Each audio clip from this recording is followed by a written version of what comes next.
Lucas Wedgeworth for mayor. You already went. Oh, sorry, just kidding, wait, man.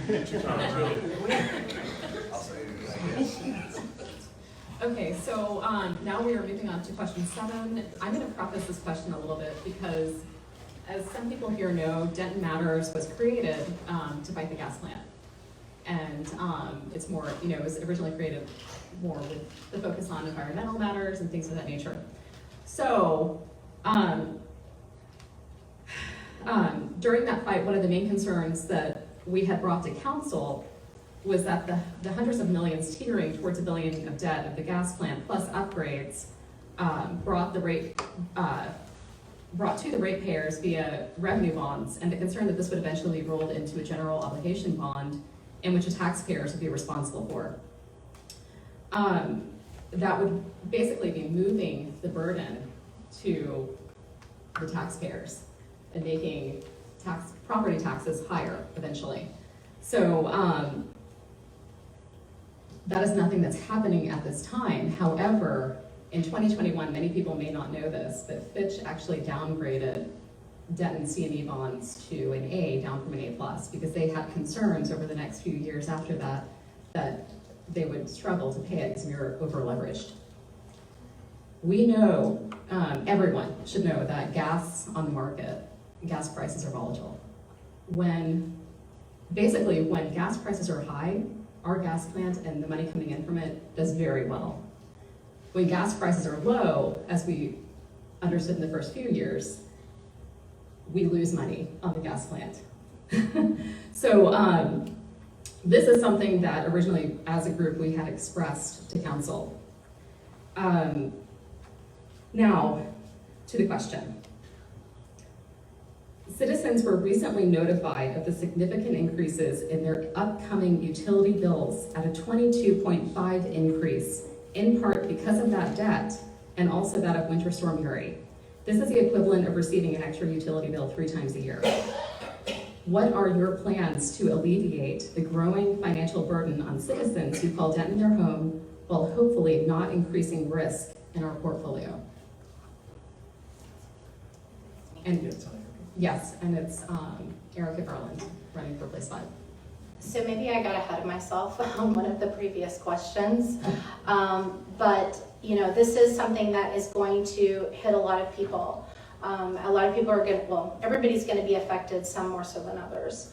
I think that one of the ways that maybe we could talk about or explore is using, there's a fund, a DME fund balance to maybe mitigate some of that cost, and then maybe try to stretch those rates out across a longer period of time so it doesn't impact everybody all at once.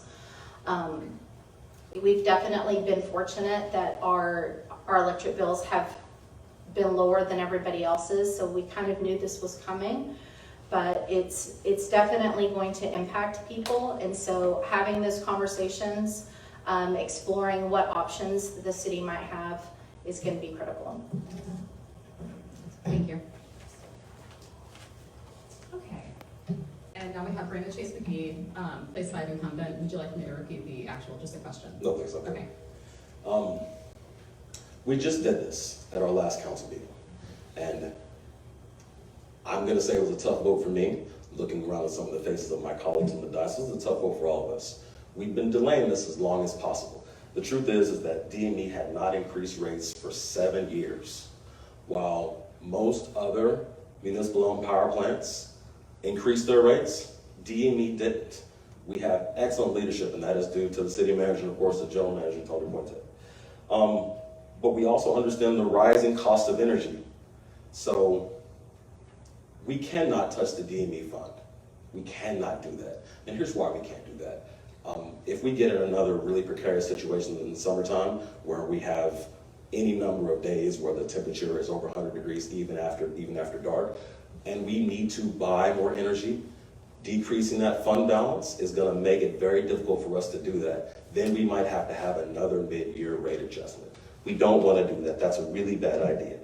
DME did everything they could not to pass on the fact that the fund balance has already been drawn. We've already lost $36 million because of the decisions that are coming from the PUCT. We sued for 2 years. This is a 2-year lawsuit. But we can't kick the can down the road anymore, so we have to raise rates. Our power in the city is going from 10.7 per kilowatt hour to about 13 cents a kilowatt hour. We're doing the very best we can. We're just on a very precarious situation, and I'm thankful for the leadership that we currently have in place. Thank you. Lilyan, Prado, Carrillo, running for place 6. Would you like me to repeat just the question? No, that's okay. Thank you. I mean, like I said before, I think absolutely this is an issue that we need to be aware of, right? We need to make sure that we understand how this is going to impact a lot of families across the entire city. But I do think we probably need to just look at, you know, everything that they've said, right? I'm learning about this right now. They haven't increased in 7 years. All of that is great. But now all of a sudden, if it's going to go up that much, absolutely. Can we make sure that there's opportunities for us to maybe distribute that amongst the entire year versus just all at once?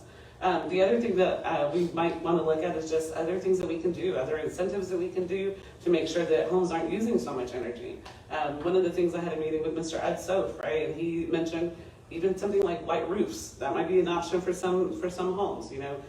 Looking at ways for them to get all the services that the city already produces to go make sure that that everything's up to code, that everything in your home is up to the standard so that you're not using as much energy. The other thing is, you know, the revenues. I know that we need to have revenues to support our budget, but we need to make sure that we're not, like currently the revenue is property taxes, sales tax, and then fees. We need to make sure that the fees that are being used and that those are not impacting people disproportionately. And so I want to make sure that we're advocating for all people and seeing how, you know, we can continue to look at different places where we can generate revenue without hurting those most vulnerable. Thank you. Thank you.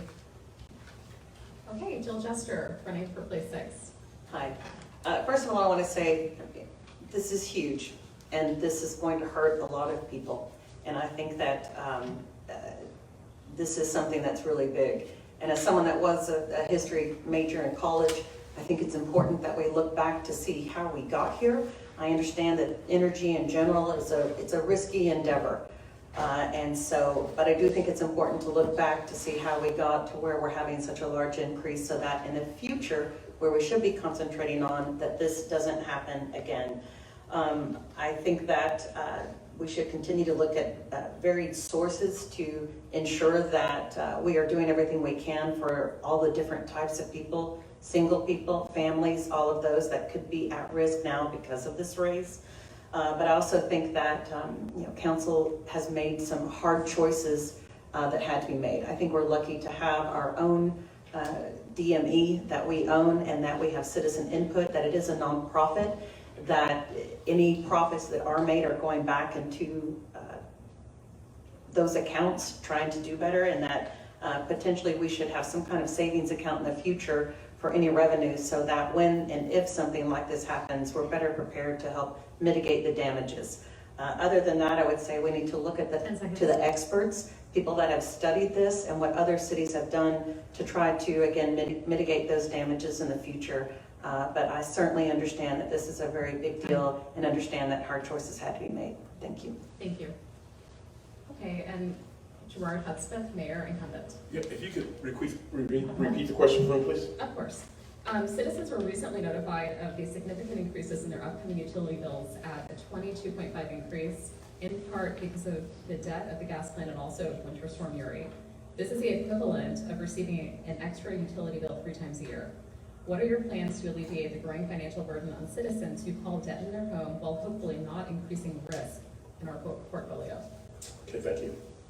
I think it would be important, as I said, it's last Tuesday's meetings, you can go find it and listen to it, but the discussion on council ultimate decision landed with the rate option raise or how to affect those rates still lands with the city council. So that means that exactly what was talked about was about, hey, let's have all these options. So for someone to stand here and say it's a bad idea to have a discussion about options and about delaying the effect and absorbing some of the effect from the general fund, to say that that's a bad option, I think all options should be on the table. And I think it's a bad idea to shut off options when we're talking about 151,000 people in our city. So it's important to have all those discussions. We may not end up there, but it's never bad to have those discussions.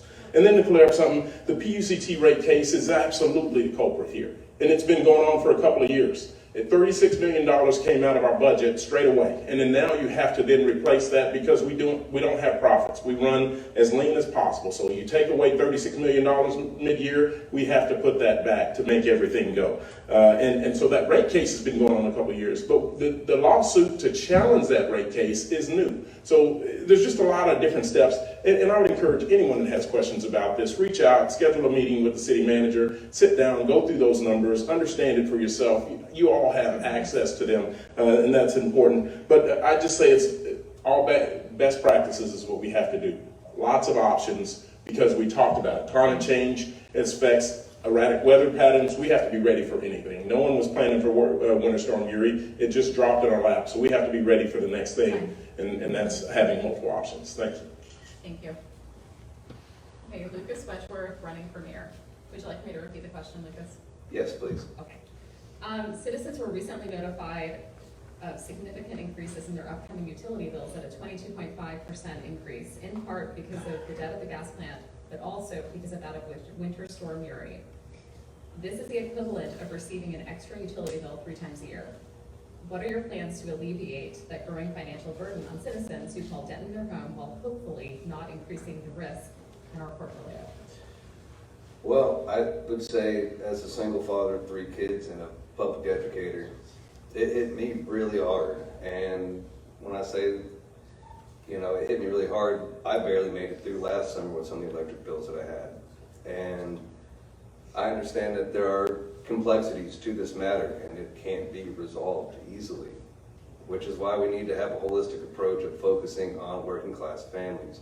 Because if we can't lower the electric, then we need to find other solutions to make families at homes balance their budgets better. So, I don't know, internet as a public utility, finding ways to subsidize housing so that maybe we're not paying as much as rent, because it doesn't take much looking around to see that everything has gone up in cost.